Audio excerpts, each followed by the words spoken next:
Bonjour à toutes et à tous et bienvenue sur votre chaîne d'information régionale en continu. On va parler de cinéma durant les 6 ou 7 prochaines minutes avec une invitée, scénariste, Fadette Drouard. Bonjour. Bonjour. Vous êtes une nordiste née à Tourcoing. Vous résidez Exactement. encore aujourd'hui en partie dans la métropole lilloise, je crois. Et vous êtes aujourd'hui notre invité pour parler d'un film que vous avez coécrit, en tout cas, que vous avez signé donc l'adaptation avec le réalisateur et auteur du livre. C'est Grand Corps Malade et ce Ouais. livre, ce film, c'est Patient. Exactement. La cérémonie des Césars, c'est le 2 mars prochain. Vous concourez donc, vous êtes nommé, comme on dit en fait, dans la catégorie meilleure adaptation. Alors, pour rappeler juste l'histoire de ce livre sorti en 2012, signé donc de Grand Corps D'accord, Malade, malade. c'est son histoire à lui, tout simplement, Alors en qu'il fait, raconte. Fabien, puisqu'il s'appelle Fabien, Bien on sûr. l'appelle pas Grand Corps ni Malade, ce serait un peu bizarre. Donc Fabien avait écrit un livre qui racontait en voix intérieure en fait ce qu'il avait vécu lui pendant ses années de rééducation après son accident, puisqu'il a eu un grave accident qui l'a laissé vraiment très lourdement malade et très lourdement handicapé au début, et il a eu la chance de récupérer aujourd'hui. Et on s'est croisés, on s'est dit pourquoi pas essayer d'en faire du cinéma. Et Et donc, lui réalise ce film Patient, il est réalisateur, co-réalisateur exactement. même. Mais il avait besoin quand même d'une plume, il avait besoin de vous pour adapter en scénario. Ben, il faut croire. C'était la chance de la rencontre, en fait. Fabien est quelqu'un d'extrêmement talentueux et vraiment, voilà, avec les mots, je pense que Mhm. tout le monde le sait maintenant, il a quelque chose avec Très les à l'aise, mots oui. et il est plutôt très à l'aise. Mais c'est vrai qu'il n'avait pas la culture du cinéma. Je crois, moi, je sortais d'une écriture. C'est mon deuxième film que j'ai écrit, Patient, avec lui. Et j'aime le cinéma, je vis pour le cinéma depuis très longtemps et j'avais cette structure de scénario qui lui manquait, je crois. Et on a travaillé ensemble du début à la fin. On s'est dit, bon, on va essayer de se poser, de voir ce qu'on peut faire. Et on y est allé, très simplement. L'adaptation, exactement, concrètement, ça change quoi? Puisqu'il y a le César du scénario original, Ouais, voilà, lors de cette tout à cérémonie, fait. et le César de l'adaptation. C'est de mettre vraiment dans un scénario, c'est-à-dire d'écrire un film, déjà, d'un livre en prose, de le transformer en film, déjà. Oui, la difficulté, c'est que quand on écrit du cinéma, on écrit des images, on écrit des choses qui doivent passer par les images. Moi, je sais que quand on s'est rencontré avec Fabien, on s'est dit on va essayer d'adapter.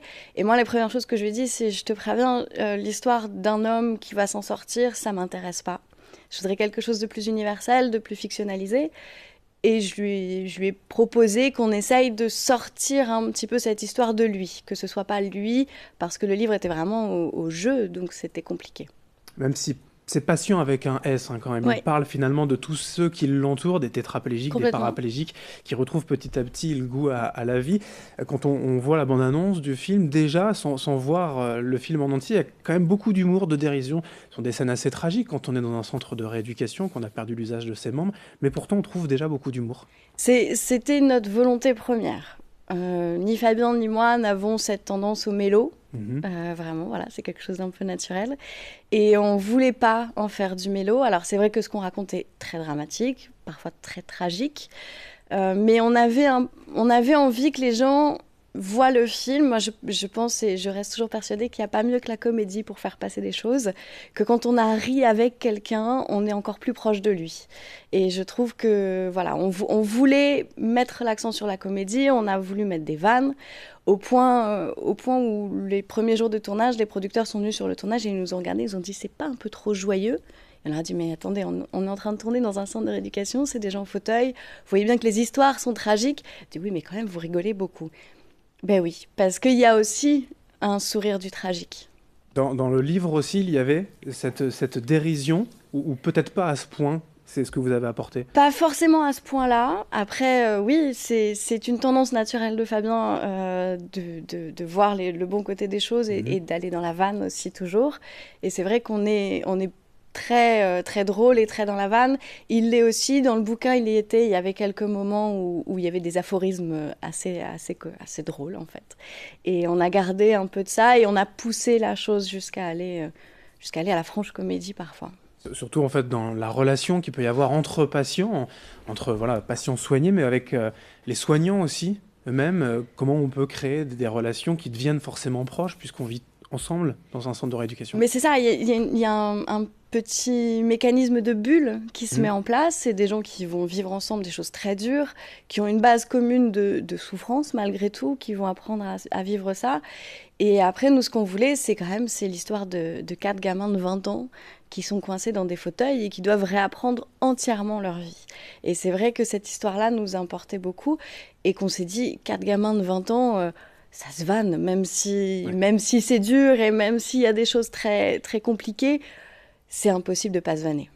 Alors, vous le disiez il y a un instant, le journalisme, le cinéma en tout cas, faisait partie de votre vie, puisque vous étiez journaliste cinéma à Nord-Éclair, hein, donc ici même dans la région.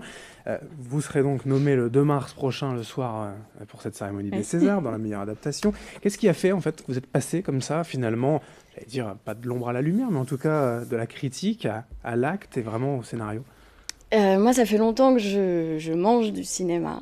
J'ai fait mes études à Lille 3 en cinéma. J'ai beaucoup appris et effectivement, je me suis tournée vers le journalisme. J'avais aucune velléité d'écriture. Je voulais pas du tout faire du cinéma.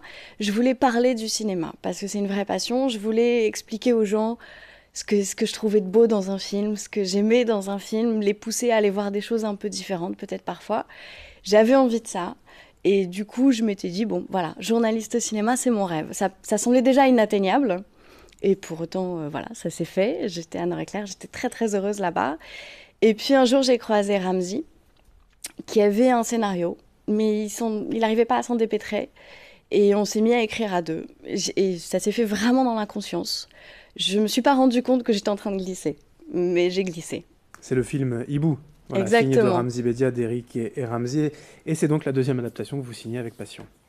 Alors, Hibou est un scénario original. D'accord. Et Passion, c'est une adaptation. En réalité, c'est vrai que le mélange des genres se fait forcément. On ne sait plus vraiment ce qu'il y a de vrai, ce qu'il y a de pas vrai, ce qu'il y avait dans le livre, ce qu'il n'y a plus. Je saurais plus dire ce qu'il y a de moi et ce qu'il y a de Fabien. En fait, c'est un petit gloubi-boulga un peu mélangé. Voilà. Voilà, réponse donc le vendredi 2 mars pour cette cérémonie des Césars avec la nordiste Fadette Drouard, nommée à catégorie meilleure adaptation. Merci d'être venu aujourd'hui. Merci beaucoup. Sur ce plateau et puis bonne chance, forcément, on suivra ça de près. Merci, on va croiser les doigts. Voilà. Merci à vous de nous avoir suivis. Dans un instant, d'autres infos à suivre et notamment vos prévisions météo.